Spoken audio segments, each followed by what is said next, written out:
And we were joking, we probably saved ourselves around $4, $5.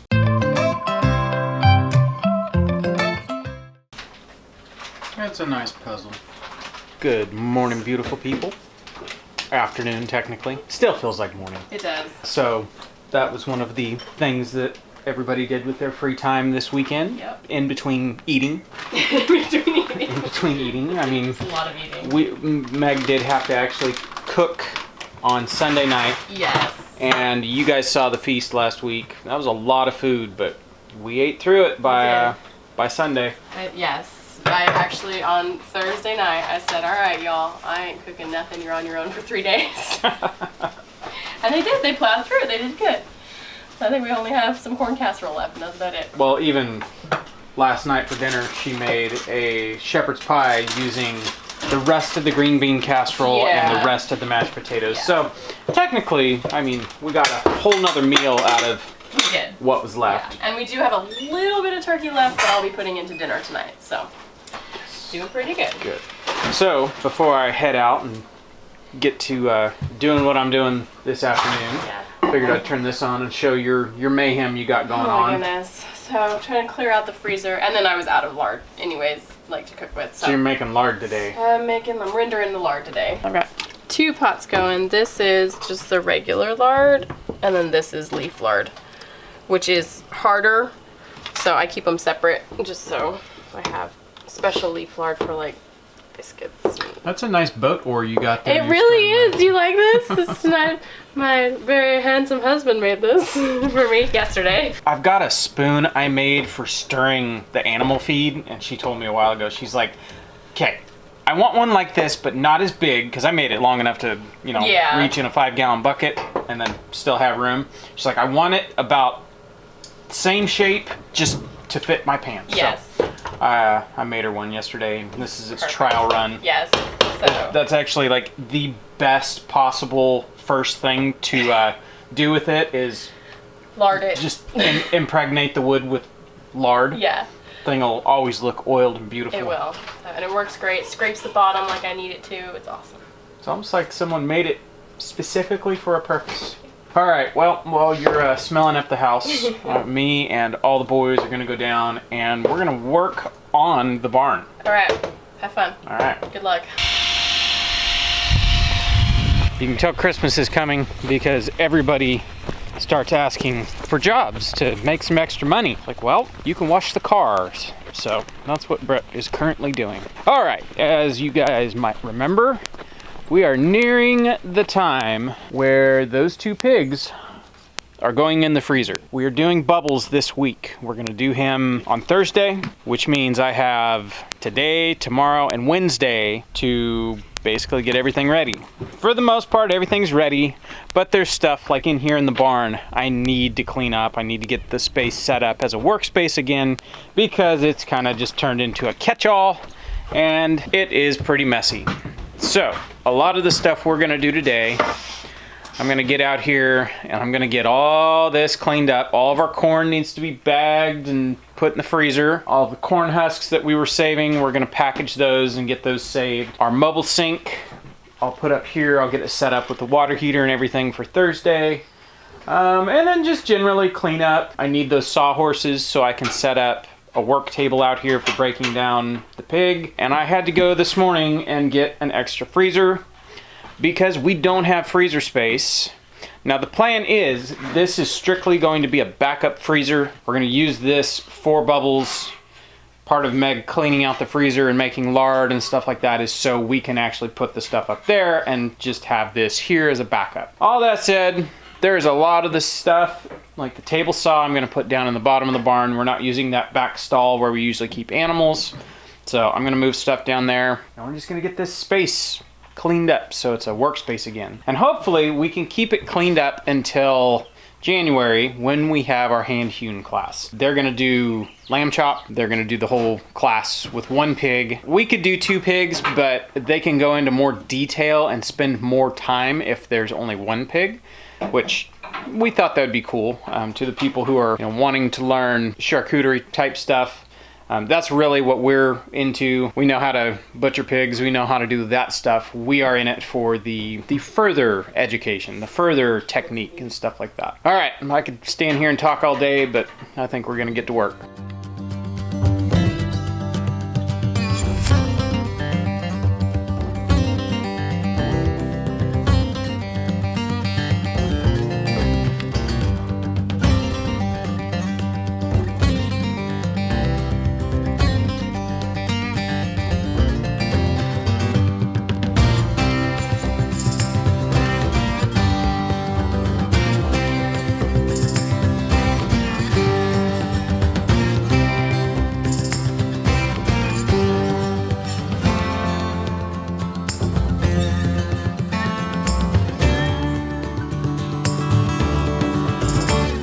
Alrighty guys, since I'm doing this today, I figured I would show you how I render lard. A couple people have asked how it's done, and it's really not as scary as it sounds. Like, it's actually probably one of the easiest homestead related acts as far as like food or maybe meat butchering goes. It's super easy. The biggest key is to start with either very fine chunks of fat, or grind it. I would really suggest grinding it. We've done both. Rendering ground lard is so much easier than having to sit and chop up lard, and I feel like you get more out of it when it's ground rather than in chunks. If you don't have a grinder yourself, or you're not butchering your own animals, see if the butcher will grind the lard for you. If they're a good, nice butcher, they should be able to do that for you. And then you'll have packages of ground up lard ready to go. Then it goes into the pot, just as like one big chunk. And I put it on super low, like really, really low. Some people put water in the bottom to get it started so that there's like a heat barrier so that you're not burning your lard right off the bat. I don't, just because I feel like it's like more water that I'm gonna have to boil out later. So I just set it very, very, very low and let the lard start to melt very slowly. You could even put probably like a fistful of lard in there and let that melt first, and then put the rest of it in so you're not burning or scorching, and you can like move it around without it being stuck to the pot. So like I said earlier, I've got two pots. I've got my leaf lard, which is separate. It comes from the inside of the body cavity around the kidneys. It's harder and usually has less smell or flavor to it. So that's typically what you would use for like pie crust or biscuits or something where you don't want a lot of like porky, meaty flavor. And then there's, I call it body lard. People laugh at me for that, but it is what it is. Like, it just comes from the rest of the body. So around the face, the jowls, everything on the outside, the belly, that kind of thing. What we don't use for bacon is where we get a lot of that fat too. So that's in a separate pot. You'll get more of this, more of the body lard than you will the kidney fat. That's normal. I mean, that's because there's only so much around the kidneys. So I have a much bigger pot for the body lard. So as the lard is starting to melt, I mean, you can see it's pretty melted now. I am just stirring this mostly just to keep it off the bottom, because as it settles, it kind of wants to brown a little bit, and you can kind of see there's a little bit of brown specks in there because I've been talking too much and doing other things. So I'm not too worried about that. As long as it's not like scorching, then it's okay. So I just keep this moving fairly frequently. It's still on low. I'm not doing anything crazy with it. And I like to do this on the stovetop rather than in the oven or a crock pot or something, because I can keep an eye on it better. It goes faster for me.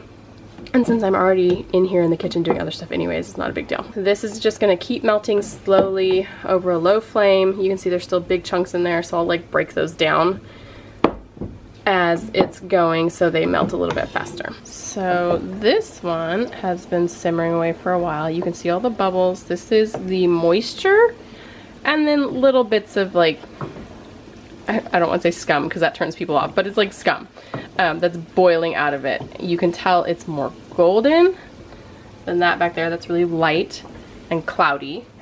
And this is more golden and clear. So this means it's all rendering really, really well.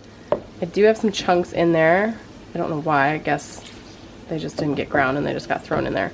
And you can kind of see that they're starting to brown a little bit. So these are going to be your cracklins. And in fact, all the little ground pieces that don't get melted are going to be your cracklings. So that's bits of fat, and sometimes there's a little bit of meat on them as well.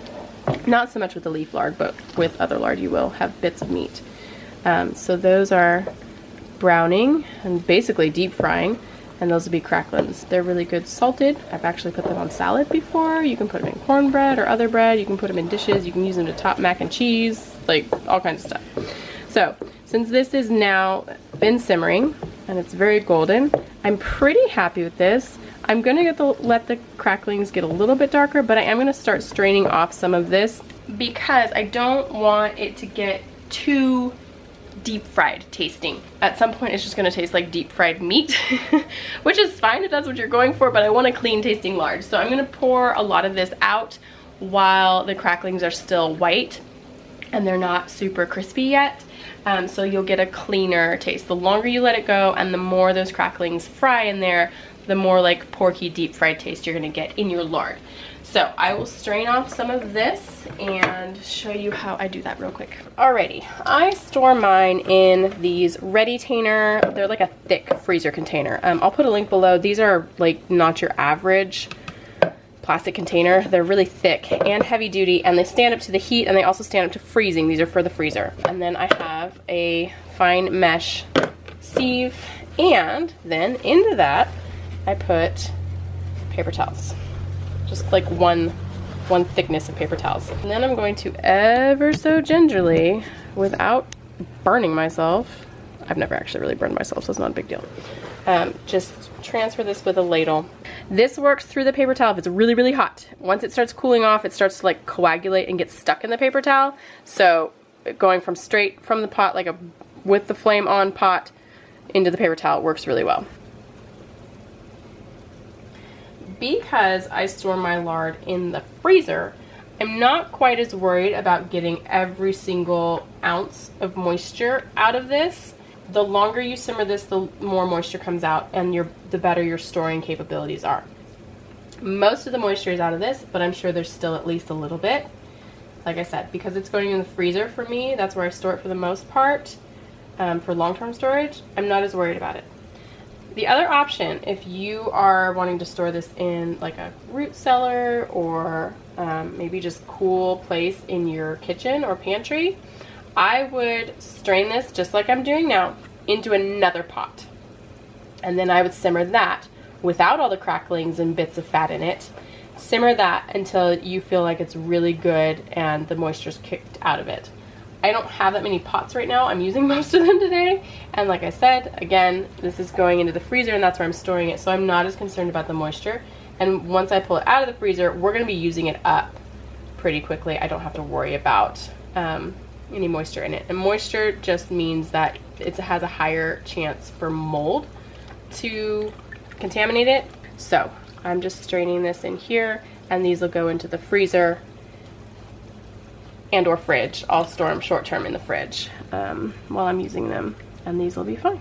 And the reason you would do it in another pot without the cracklings in it is so that you're not getting that deep fried porky flavor. You're taking the cracklings out of the equation, so they're not deep frying and flavoring your lard anymore, but you're still going to be boiling it to get all the moisture out. Alright, usually after each tub I have to get a new paper towel because this clogs up with particulate, so I'm just kind of scooping everything out of the way to get those last little bits of fat through, and then I will change the paper towel to go to the next one. This makes a really good fire starter in case you're needing a fire starter for whatever reason. And I pop a lid on. It's still very hot, so be careful. Label it with what type of lard it is. This is leaf lard and the date. And then I'm gonna let this sit on the counter to cool until it's like room temperature, and then I'll put it in my freezer. If you go putting like super hot lard into your freezer, you're gonna melt everything around it. So that's good to go. And then we will use this in all of our cooking, baking, soap making if I need to, all that stuff. We need one of those things. A corn cobber. Well, we are on the lookout for an old antique corn cobber. We don't have one, but we got these. Strip off as much as we can. If it's hard, if it's a pain in the butt, then we'll just take all the corn cobs, pull off all the tops, and save them that way. We'll see how this goes.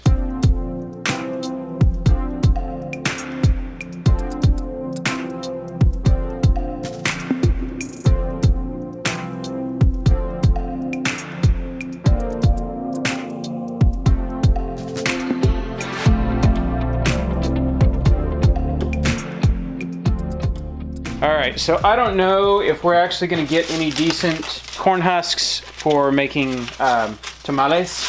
I'm gonna go through them. It's just a lot to go through because this is a ton of corn husks. So because this corn wasn't massively huge, we don't have like huge pieces of corn husk. Mind you, there are some that we could probably make a tamale out of. So I'll go through all of this. We'll save what we can save, and if we end up not getting any out, it was just an experiment anyways. It's one of those like eliminating one of those commercial steps. Can we eliminate the grocery store, you know, the need to go to a store to buy this by doing it ourselves? Possibly, very possibly. It's very cool to try to do this ourselves. Like I said, just an experiment. Here is all the corn that is all the ugly and like, I don't think that's even any good, but the animals will eat it. So all of the misshapen stuff, like that one, that was just a pollination issue. The kernels themselves look all right, so that's fine. But a lot of these, that's not very much, so I'll just save that. I can feed that to the animals. That'll make perfectly good animal feed. And then the rest of this, we're making pretty good time, so I'll get down here, I'll finish shucking all this stuff, and then we'll get on to cleaning.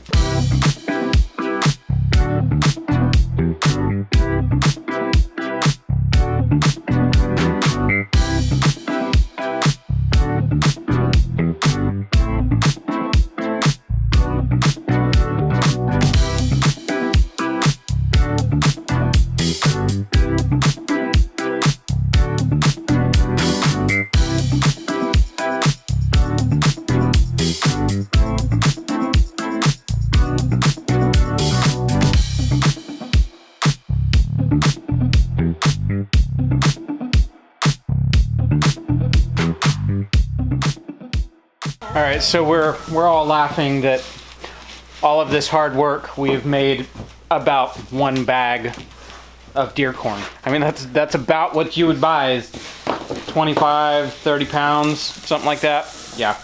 So all that work, I think everybody has blisters, but we're done. We're gonna bag that up in some Ziploc bags and put it in the freezer. We did pick out a lot of kernels that had like bug damage. I assume out here in a non-climate controlled, like giant bird cage of a barn, there's gonna be bugs, but we picked out as many as we could see. So we're gonna get this all bagged up and see what we got.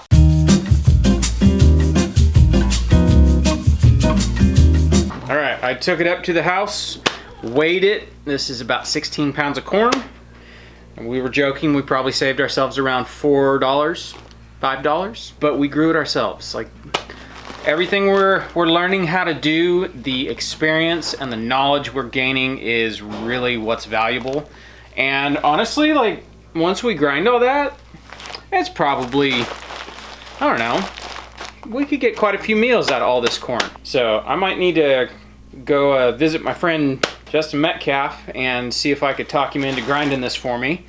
But yeah, this is really cool experiment. So we're gonna stick it in the freezer, make sure we kill any bugs or anything that might be in there, and it can live in there for a while. All right, I think I'm just gonna grab a bag and bag up a lot of this stuff. The corn husks are nice and dry. I don't have to worry about refrigerating them or anything like that. So I'll just bag those up and we can deal with them at a later date. Got to get this stuff all off the table. I've got a tabletop that's on top of the workbench back there that we haven't seen in almost a year. I use these sawhorses right here as my legs for my table, and that's what I'll use to break down the pig. It's not as bad as it was a year ago down here, but there's definitely a year worth of projects and things going on down here.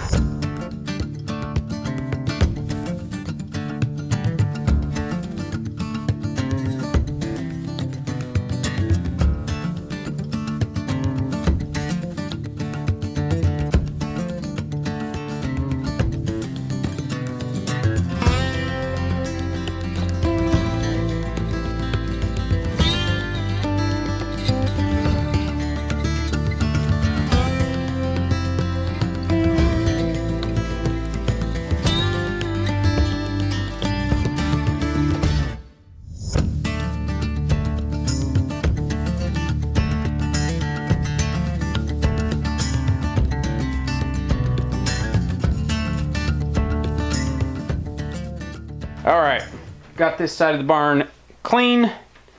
I mean, as clean as it was. Still have a whole bunch of stuff that's got to move, like all the gourds. Those are going to go to the pigs. Various other things, they just need to get shuffled around, but that's not a big deal. We've got a big enough space here. I've got a workspace now. So that tabletop, this right here, this will go on the sawhorses out here, and then I'll have a table and a workspace to work. We'll have the freezer. The sink will go in this opening, those two doors right there, and water just runs out that way. I'll bring a hose down and all that good stuff. So we are ready for Thursday. I'm glad we got this done today. One less thing to do this week. Woohoo! All right, so since I am now inside, seeing your the fruits of your labor, what is that? 1, 2, 3. 2¼ gallons. 2¼ These are half gallons, right? Yes. So 1 gallon, 2 gallon, 3 gallon, and a quarter. Oh, 3. Oh, you're right. Yes. Oh, yeah. Because I was thinking the lard and the leaf lard separate, but yeah. Okay. So, all together. I gotcha. All together. I was like, somebody's been in the kitchen too long today. You can't count anymore. Well, I have. Yeah. All right. So what you got going on today? I'm making turkey and duck tetrazzini. So turkey tetrazzini. So that was actually a request going into Thanksgiving. I was like, hey, with the leftovers, can we please have turkey tetrazzini? Yes. That used to, the early days, when we finally got tired in our early marriage, we got tired of never having leftovers because we would go to your mom's house, your dad's house, my mom and dad's house. Like, the leftovers stay there. We might bring home a plate or something, right. But it's not, you know, the joy of cooking a feast is you get to eat on that feast for like days afterwards. Right. And so us in our infinite youthful wisdom, we would spend all day Thursday, all day Friday, and all day Saturday having Thanksgivings. Right. And then Sunday we would have our own Thanksgiving. Yes, just so we could have leftovers. We would. And usually, you know, we'd buy the biggest, cheapest turkey we could find, and it was usually somewhere in like the 18-pound range because we wanted the leftovers. We'd cook it all, freeze a whole bunch of it, leave a huge amount in the fridge, and we would eat on that until we were sick of it, and then she'd make stuff like tetrazzini.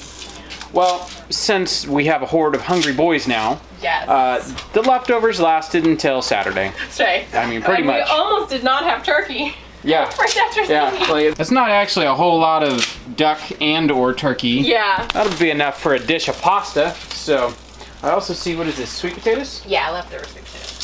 Good. I somehow forgot about the sweet potatoes. No, I haven't had those once since Thanksgiving. Well, there you go. I'll get to have them tonight. Okay. All right. Just making this up, and then I'll cut up some lettuce for salad.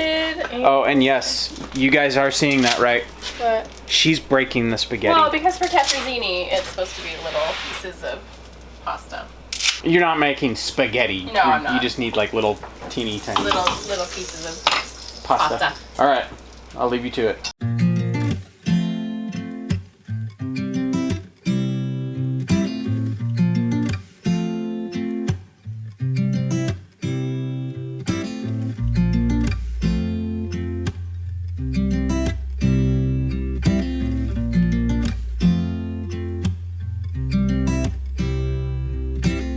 All right, since this is it on this memory card, I'm gonna wrap it up right here. All right. That was really good.